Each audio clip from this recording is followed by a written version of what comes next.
Welcome to Wisdom Planet, wisdom worth spreading. Happy listening. Today I am interpreting for you Get Good with Money, 10 Simple Steps to Becoming Financially Whole. This is a book about personal wealth management. The phrase get good in the title refers to establishing a comprehensive personal financial system. By doing so, it helps us use the certainty of an internal system to counter the uncertainty of the external environment, safeguarding and accumulating personal wealth. In order to achieve this goal, we need to regularly plan and adjust our income, expenses, debts, and assets under the guidance of a personal financial system, and persistently adhere to it. To be honest, when I first got my hands on this book, I had a moment of doubt. However, after reading it, I realized that it is a very practical book and not just chicken soup. It consists of 10 main chapters, each corresponding to a component of personal wealth management. Let me read them out to you: budgeting, savings planning, debt elimination, improving credit scores, increasing income, investing for retirement and wealth goals, proper insurance coverage, increasing net worth, building a professional financial team, and estate planning. If you can't remember them all, don't worry, we will discuss them later. It can be said that these contents cover all the important money-related issues a person needs to consider from earning money to the end of life. Each chapter provides clear action guidelines and tool recommendations. By following these 10 chapters, you can establish a comprehensive personal financial system. So who will teach us how to establish this personal financial system? The author is an American named Tiffany Aliche. Her story is quite interesting. She started off as a kindergarten teacher with a stable income and managed to save a lot of money. However, when she was 29 years old, she was deceived by a fraudster and not only lost all her savings, but also accumulated over $300,000 in debt. In the beginning of this book, the author describes a scene where she was sitting on the floor of her apartment, crying uncontrollably. And later on, she didn't even have the privilege to cry on the apartment floor anymore, because the bank took her apartment to repay the debt. After a difficult period of psychological recovery, the author gradually calmed down and began to focus on how to solve the problem. Fortunately, she had received comprehensive financial education since childhood and continued to learn about it as an adult. However, after experiencing a setback, she temporarily forgot about these things. So, she began to rebuild her own financial system, carefully setting budgets for herself, writing savings plans, money-saving plans, debt repayment plans, and plans to improve her credit score. Later on, her financial situation gradually improved.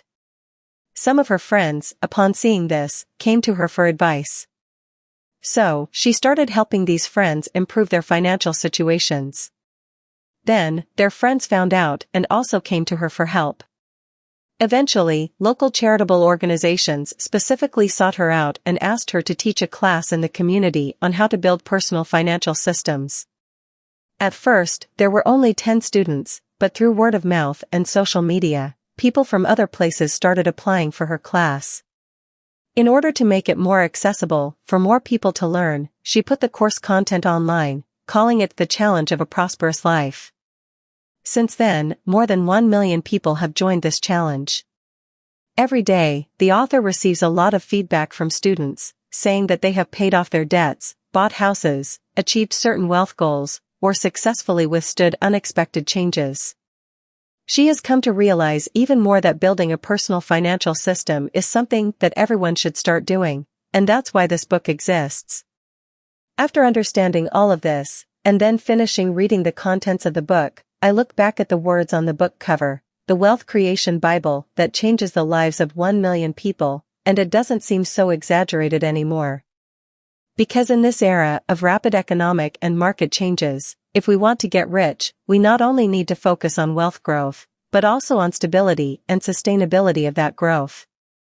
Building a personal financial system is like building a fortress for your own wealth.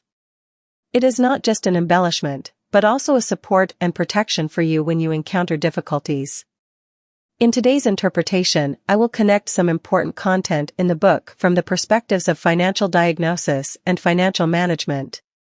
Financial diagnosis helps you understand your current financial situation, identify existing problems, and find ways to improve them. Financial management helps you build a basic personal financial system from scratch. Part 1. Okay, first we move on to the first part, financial diagnosis and treatment. I don't know if you ever had these kinds of worries. At the beginning of the month, when you just received your salary, you feel like it's enough for the month, but before the end of the month, the money somehow disappears and you've already spent it all, or maybe, usually you have enough money, but suddenly you need some emergency expenses and there's no extra money in your account, or maybe, every month you rely on credit cards, installment payments, or deferred payments to support your spending, and if you're not careful, you'll end up with overdue bills. There are many similar situations. In short, it's a situation where your income is not enough to cover your expenses, or you're living paycheck to paycheck. Many people, when faced with such problems, have a first reaction of there's no way, there are too many places to spend money, or it's because I earn too little. But this book reminds us that things may not be so simple. Even though it's the same, spending more than one earns, the reasons for the problem are different for different people. Just like how stomachaches can be caused by being hungry for too long, overeating, eating the wrong thing, and so on. However, one thing is certain, if a person has a stomachache, then their body is definitely not in a healthy state right now. Similarly, if a person often feels that their income is insufficient, it also indicates that their financial condition is in a subhealthy state. So, in order to improve this situation, obviously, he needs to consult and prescribe medication. And the financial diagnosis and treatment that we are going to talk about in this section serves these two purposes. First, it can help you diagnose the problems in your current income and expenses. Then, it can help you improve them in a targeted manner. First, let's talk about the diagnosis part. We know that before doctors make a diagnosis, they first look at your various test reports to understand your overall physical condition. Similarly, before conducting financial treatment, we also need to examine ourselves and create a detailed income and expenditure report by recording our income and expenses from the previous month. Many people may think that doing this is troublesome. However, the author solemnly reminds us that this is the foundation of your personal financial system, the most basic and unavoidable step. If you want to improve your financial situation, you and your money cannot just be casual acquaintances, you must become intimate friends. If you are willing to do so, we will continue and listen to the specific action methods in this book. First, we need to create a table and fill in our income details and expenditure details. For the income details, if you receive a fixed monthly salary, write down the actual income after tax each month.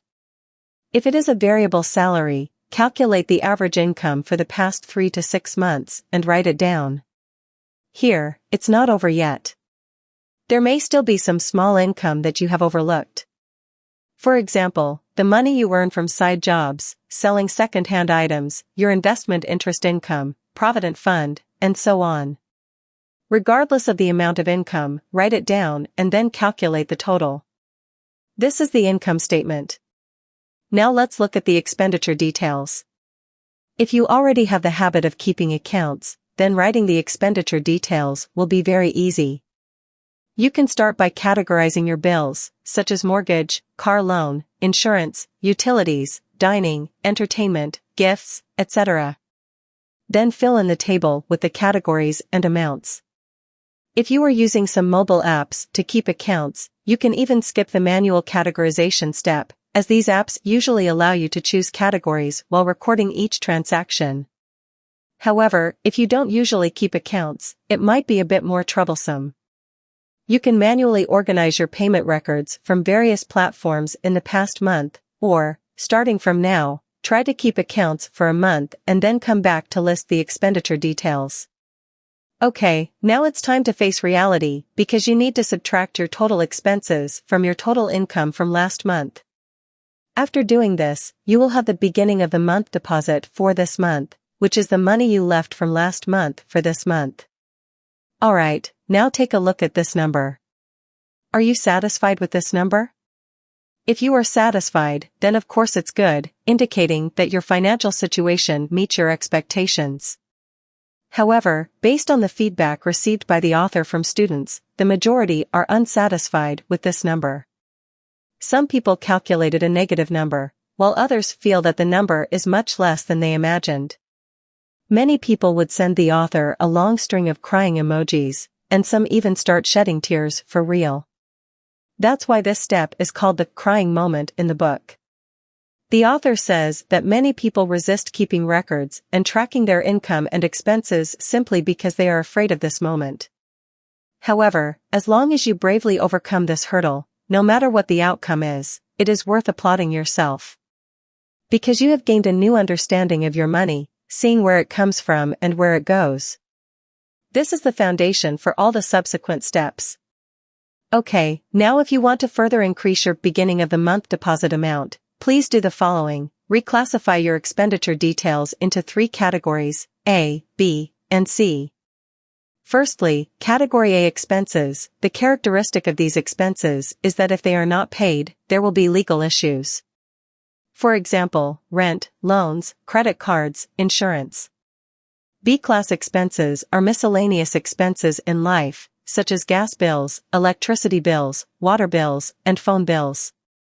If you don't pay these bills, there won't be any legal issues, but it will cause inconvenience in your daily life, such as water, electricity, or internet service being cut off. Category A and Category B expenses, also known as obligatory expenses, are essentially expenses that you must pay. Once obligatory expenses are determined, all remaining expenses fall into Category C. This includes clothing, food, housing, transportation, daily necessities, fitness and beauty, entertainment and leisure, and so on. You have more flexibility in controlling these expenses, so they are also referred to as flexible expenses. Okay, once you have completed the steps we just discussed, you will have enough information to start conducting a financial diagnosis for yourself. The key to the diagnosis is to see how much your C category expenses account for in your overall expenses, which is why we categorize expenses. The following content involves a little classification discussion, so please focus your attention. If you find that most of your money is spent on C category expenses, which means that discretionary spending exceeds obligatory spending, then your problem may lie in not being thrifty enough with your money. If you want to improve your financial situation, the first thing to consider is which of these discretionary expenses can be reduced. Here are some methods that the author's students have provided feedback on, which can help reduce C category expenses. For example, set a rule for yourself that you cannot shop online before a certain date. Coincidentally, I also often use this. Also, reduce the number of times eating out, replace some expensive skincare and nutritional products with similar but cheaper alternatives, bring your own lunch to work every other day, make a shopping list before going to the supermarket to reduce impulsive spending. Also, take stock of the subscription services you are currently using and cancel unnecessary ones. For instance, you may have memberships on multiple music and video platforms. Is it possible to cancel some of them? Do you actually use the movie membership on your TV at home? How often do you use the gym membership? Do you need to renew it? And so on. Some of the author's students have saved a lot of money using these methods. Okay, this is about what to do if your problem lies in spending too much money. If your C category expenses only account for a small portion of your overall expenses, or if you feel that there is no room left to reduce this portion of your expenses, then you can proceed to look at B category expenses and A category expenses. Since both of these categories are considered mandatory expenses, it means that they are not easily adjustable. Among them, adjusting Category B expenses is relatively easier. It mainly involves saving water, electricity, and reducing phone bills. Adjusting Category A expenses, on the other hand, requires making more significant and difficult decisions. For example, you can take stock of your current insurance policies and see which ones can be temporarily suspended or have their premiums adjusted. If you are renting a house, you might consider temporarily switching to a smaller or cheaper location. Okay, let's summarize here. If you feel that your expenses are relatively high and you want to reduce them, start by adjusting Category C expenses, then Category B, and finally Category A. However, if you find that the majority of your money is spent on Categories A and B, and you are already very frugal with little room for adjustment, then you need to shift your focus to your income. If you are an office worker, the first choice to increase income is definitely to ask for a raise. Of course, this is not an easy thing to do. However, the suggestion mentioned by the author here is worth considering, because it can help us prepare for every future opportunity for a raise. This suggestion is to prepare a brag book, a book of praise, for yourself. It can be a notebook or an electronic document. What is it used for? Starting from today, use it to record everything you have done to save or earn money for the company, whether it is direct or indirect. Write it down. Include the time, relevant personnel, and outcome data, etc. When the opportunity for promotion and salary increase arises, this book of praise will be your solid confidence and excellent support. Moreover, when you are feeling down or doubting your self-worth, flipping through this book of praise can also help you recover more quickly. In addition to finding ways to increase income in your primary job, you can also develop some side businesses in your spare time. This is another big topic, which the book did not delve into extensively. Okay, up to this point, what we have been discussing falls under financial diagnosis and treatment, which includes diagnosis and prescription as two components. In the book, the author also provides us with a template for an income and expenditure statement. The entire process of diagnosis and treatment that we mentioned earlier can be completed on this sheet. On the left side of the table header is the initial deposit at the beginning of the month before you perform the treatment, and on the right side is the adjusted amount after following the prescription, which can be filled in later. Part 2. Okay, next, we move on to the second part, personal financial management. In this part, our main goal is to help you set up a basic personal financial system using 6 accounts.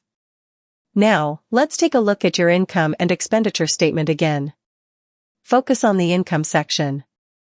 At the beginning of each month, when you receive these incomes, you can imagine it as a circular cake. Now, what you need to do is divide this cake into 6 pieces and put them into different accounts. The first 2 accounts are specifically reserved for obligatory expenses and flexible expenses mentioned earlier. As soon as we receive this month's income, the first thing we need to do is set aside the money for obligatory expenses and put it into the first account. Then, we calculate how much money we need for our flexible expenses this month and transfer it to the second account. There is a clear advantage to doing this, which is to prevent us from getting carried away and overspending. You see, if you put all your income on the same card and use that card for all your expenses, when you see that there is still a lot of money in the card at the beginning of the month and there happens to be a discount on something you like, you are very likely to make the payment directly. However, if we separate our accounts in advance and set limits for ourselves, when it comes time to make a payment and we realize that buying this item will leave us with not enough money for the rest of the month, it can at least serve as a buffer and give us a chance to reconsider whether we really need that item. Here, the author also adds that she usually wears a bracelet with the words "need love" like "want" printed on it. What does it mean? It represents the priority of consumption.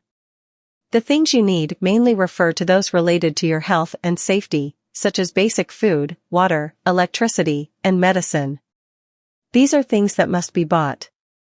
But for other things, you need to make a distinction.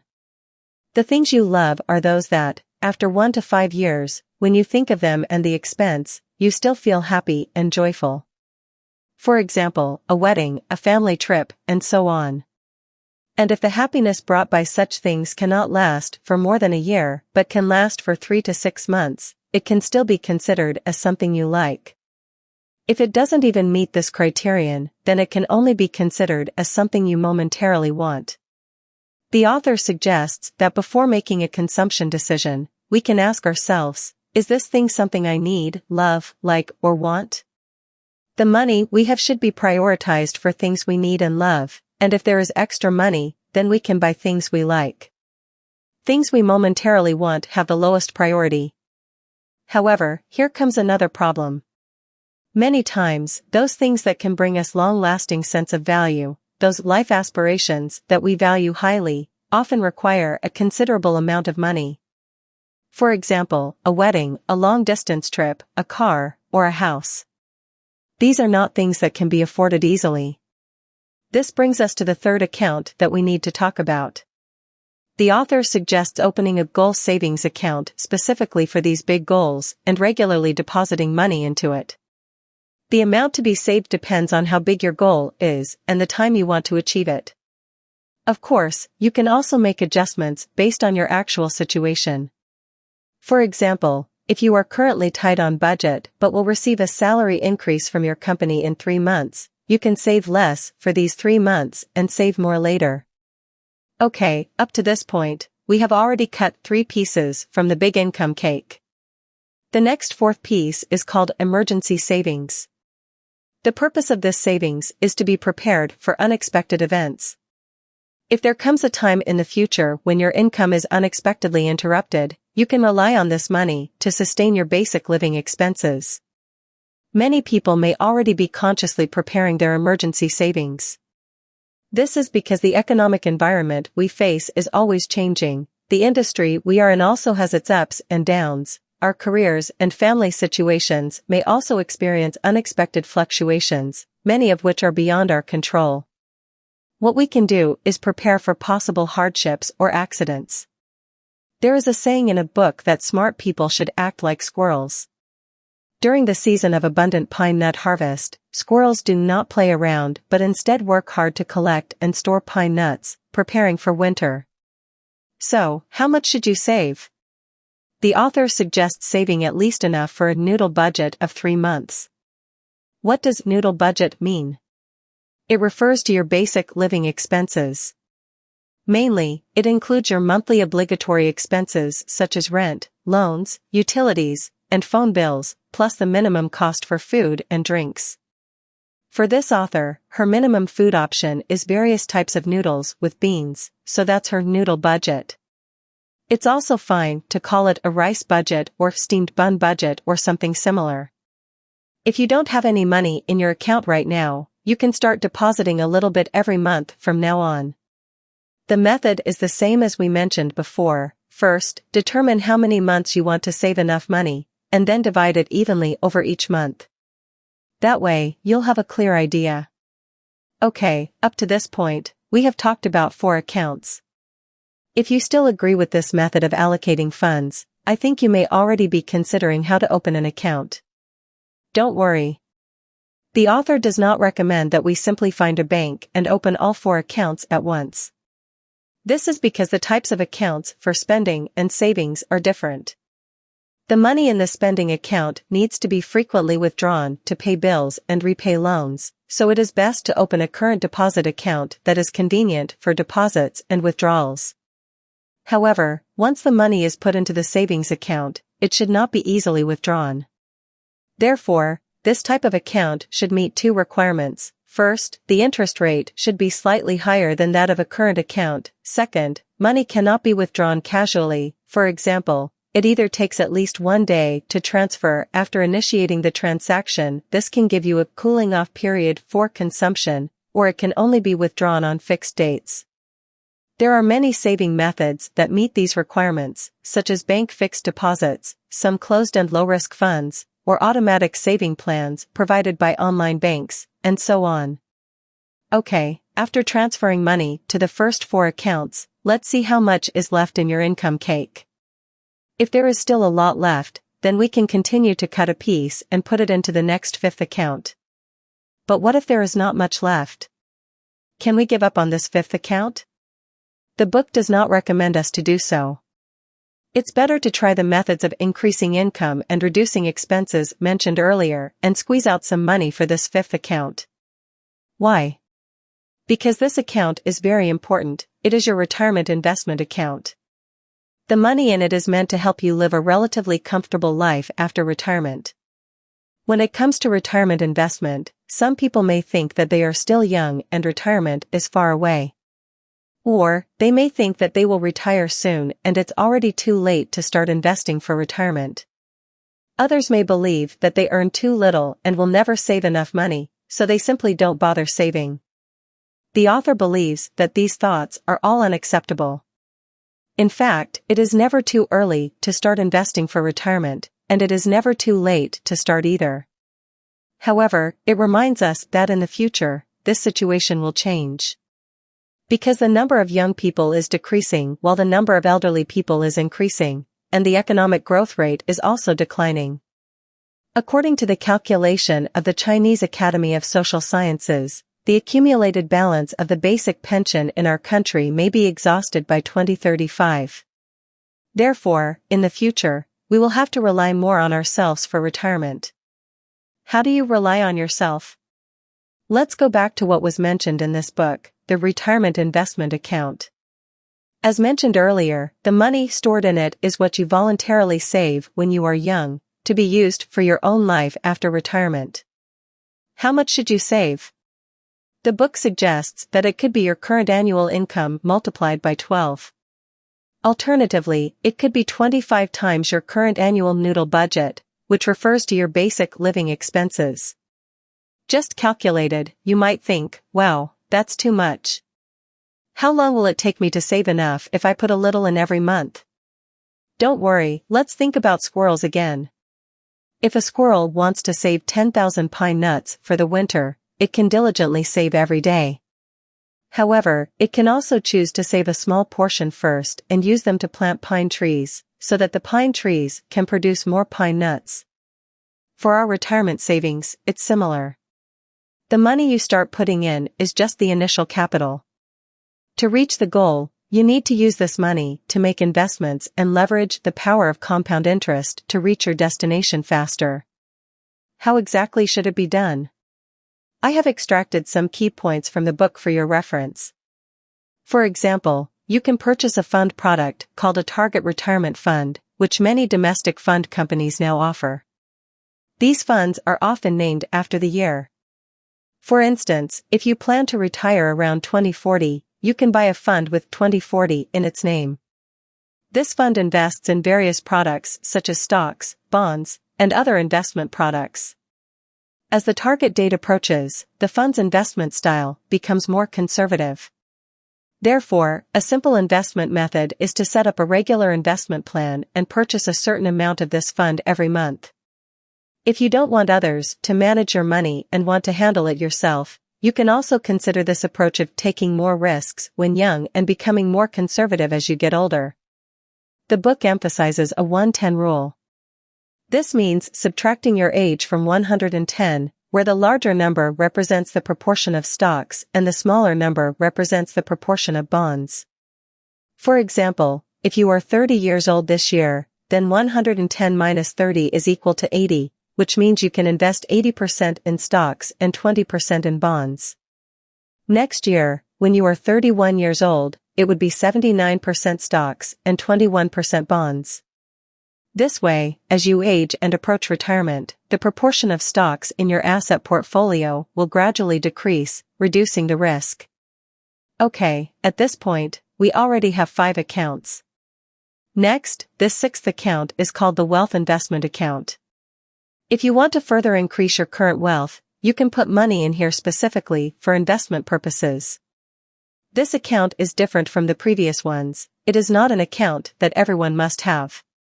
Many wealth-related books on the market may emphasize the importance of learning to invest and increase wealth.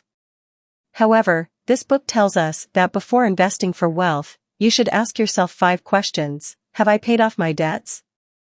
Have I paid all my bills? Have I saved enough money for my goals?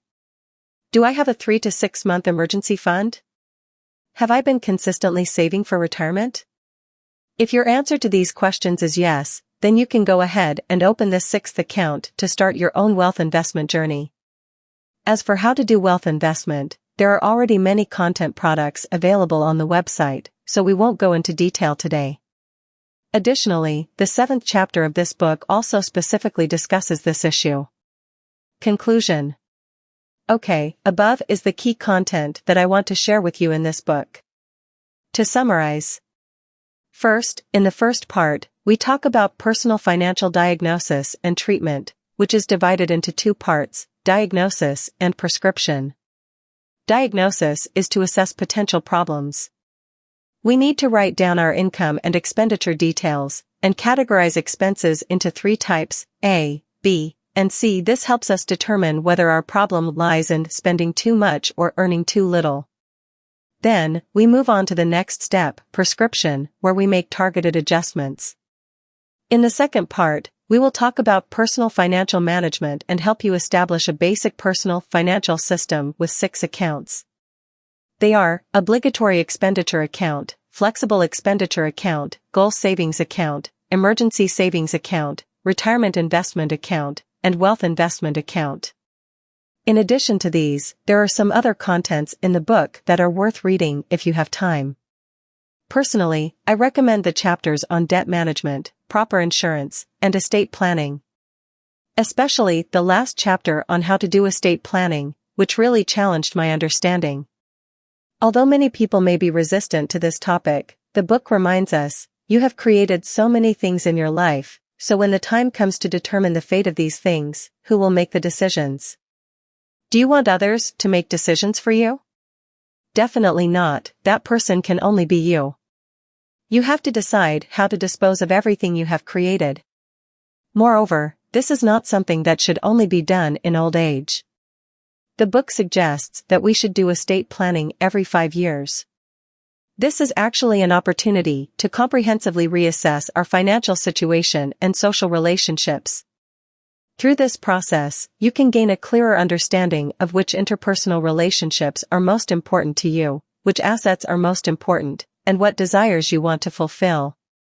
If you have spare time, I also recommend you to read it. Okay, we'll stop here today with this book. Congratulations on finishing another book.